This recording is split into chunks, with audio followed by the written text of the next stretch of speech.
नमस्कार. कसे आहात सगळे? मजेत ना? असायलाच हवं. सर्वप्रथम तुम्हाला सगळ्यांना मकर संक्रांतीच्या खूप खूप खूप खूप शुभेच्छा. आता तुम्ही म्हणाल, की आज मकर संक्रांत आहे आणि हिने तर पांढरं घातलं आहे. पण नाही, हे बघा हे काळं आत घातलं आहे. पण काय झालंय, इथे खूप थंडी आहे. त्यामुळे मी त्याच्यावर हा स्वेटर घातलाय. तर सांगायची गोष्ट काय, तर आज मी तुम्हाला एक सुंदर लेख वाचून दाखवणार आहे. लेख माझा नाहीये. लेख आहे कोणतरी आय डोंट नो, पण लेखकाचं नाव इथे दिलेलं नाहीये. तरी पण मी बघते मिळतं का. सचिन देशपांडे म्हणून आहेत, त्यांचा हा लेख आहे. मी फक्त वाचत आहे, पण मला आवडला आणि मी म्हटलं तुमच्या सगळ्यांशी शेअर करते. आणि नेहमीप्रमाणे जर तुम्हाला माझी ही गोष्ट, माझी म्हणजे सचिन देशपांडे यांची, जर आवडली तर तुम्ही नक्की माझ्या चॅनलला लाईक, शेअर, सबस्क्राईब करा. मी रोज अशाच नवनवीन कथा, लेख, कादंबऱ्या काही काही घेऊन येत असते. पण रोज मी येतेच येते, तर तुम्ही मात्र नक्की मला जॉईन व्हा. तर चला, आज जास्त वेळ न घालवता सगळ्यांनी गोड गोड बोलूया आणि ही गोष्ट ऐकूया. आजही मकर संक्रांतीला माझे माझे दोन्ही हात, तळ हात तुपकट नि उष्ण आणि लालसर भासतात. आजही पोयट्र्यामध्ये पोटके येऊन त्या बदललेल्या पाय आठवतात. आजही दिसते मला आई ओट्याजवळ ते सारण किमान 3 वेळा तरी गरम करणारी. बऱ्याच उलथ्या पालथीनंतर एकदाच हे मिशन तिळगुळ साधारण 13 जानेवारीच्या दुपारच्या चहा आधी आमच्या घरी पार पडत असे. सेम हे असं आमच्याही घरी होत असे आणि गेमभावना मला वाटतं 99% लोकांच्या घरी हेच चित्र असेल 13 जानेवारीला. तर माझ्यासारख्या नाईट वॉचमॅनला जोडीला घेऊन आईसारख्या ओपनिंग बॅट्समॅन्सला टेस्ट जिंकून दिल्याचा फील येई जेव्हा संध्याकाळी बाबा पावती देत लाडू बेस्ट झाल्याची. लाडू बाबांनी तोंडात टाकल्यापासून आई कंटिन्युअसली बघत असे त्यांच्या चेहऱ्याकडे. लाडू दोन्ही बाजूंच्या दाढेतून न फिरवावा लागता तो जर एका बाजूने ॲप टक्कर तुटला की आईचा जीव भांड्यात पडलेला तिच्या चेहऱ्यावरून कळे. म्हणजे लाडू रबरासारखा तिखट झाला नाहीये किंवा ती लहानपणी खेळणाऱ्या त्या सागर गोट्यासारखा टणकही झालेला नाहीये, हे तिचंच तिला समजत असे. आणि गंगेत घोडं नाहतं असं एकदाचं तिचं त्या इमोजीसारखे अहोंच्या दोन्ही डोळ्यातून 2 बदाम दिसल्यावर तेव्हा लाईक, लव, वाव, केअर आपल्या जोडीदाराच्या तोंडावरच शोधायची ती पिढी. एकदा बाबांकडून लाडू अप्रूव्ह झाले की मला ग्रीन सिग्नल मिळत असे आईकडून.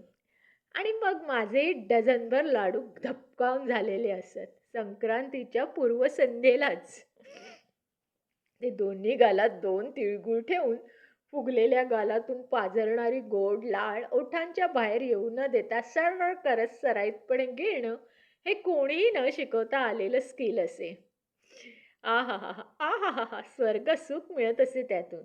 मग तिळगुळ मिळतात म्हणून उगीच त्या आजूबाजूच्यांकडे आईचा नसलेला निरोप घेऊन जाणं होत असे. एकसारखे इन्ग्रीडियंट्स वापरूनही लाडू मात्र निरनिराळ्या प्रकारचे असत प्रत्येकाकडे.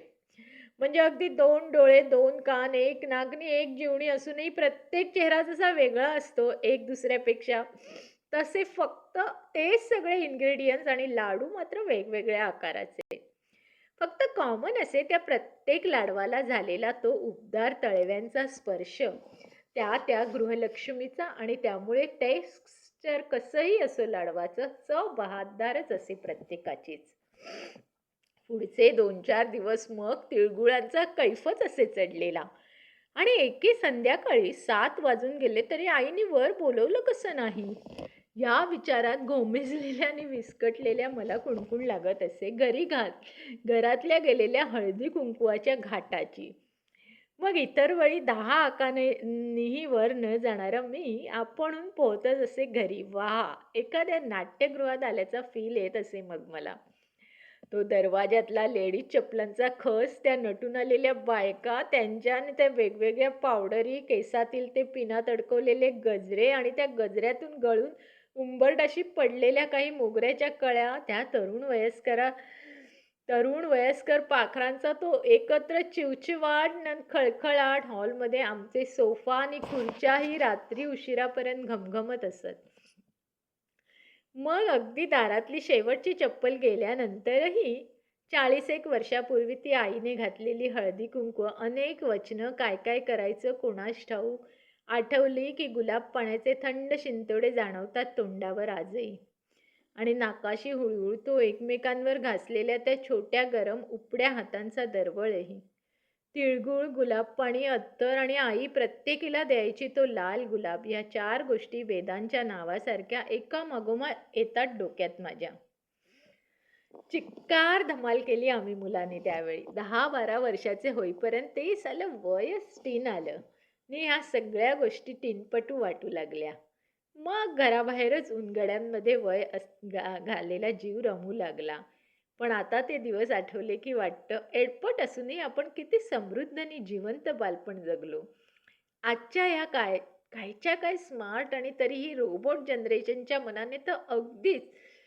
पण ह्या निरनिराळ्या निर्जीव यांत्रिक गॅजेट्सनी वाढलेल्या आजच्या पिढीला काय कळणार आहे? त्या जित्या जागत्या रसरशीत माणसासोबतच्या गंधाळलेल्या कालच्या संध्याकाळचं महत्त्व. किती सुंदर लिहिलंय सचिन देशपांडे यांनी. खूपच मला म्हणजे माझ्या लहानपणीच्या आठवणी जागा झाल्या. माझी आई तिळाचे लाडू अशीच करायची आणि आम्हाला तर ते महिनाभर भेटायचे. कारण तिचे एवढंसं करणं नसायचं. एवढे करायची आणि आम्ही महिनाभर खात असू. आणि प्रत्येकाला मला वाटतं, की प्रत्येकाला आज आपल्या आईची आठवण येईल, की की लाडू असा झालाय, की तसा झालाय असं आई विचारायची. खूप छान. तो काळ वेगळाच होता. एकमेकांप्रती आदर होता आणि आता सगळे सण म्हणजे दिखावे झालेले आहे. अगदी आपली पिढी अत्यंत समृद्धपणे बालपण जगलेली आहे. पण आता ची पिढी माहीत नाही. पण आपली पिढी ह्या लेखाच्या तिळगुळासारखीच, लाडवासारखीच छान आणि गोड जगलेली आहे. मस्त. तर ते आयुष्य जगलंय ते बरेच जणांनी जगलं असेल. पण तुम्ही कोणतं आयुष्य जगताय आणि कोणतं जगलंय ते मात्र मला कमेंट्स करून जरूर कळवा. आणि जर हा लेख आवडला असेल तर माझ्या लेखाला लाईक, शेअर, सबस्क्राईब करायला अजिबात विसरू नका. आणि सगळ्यांना तिळगुळाच्या गोड शुभेच्छा.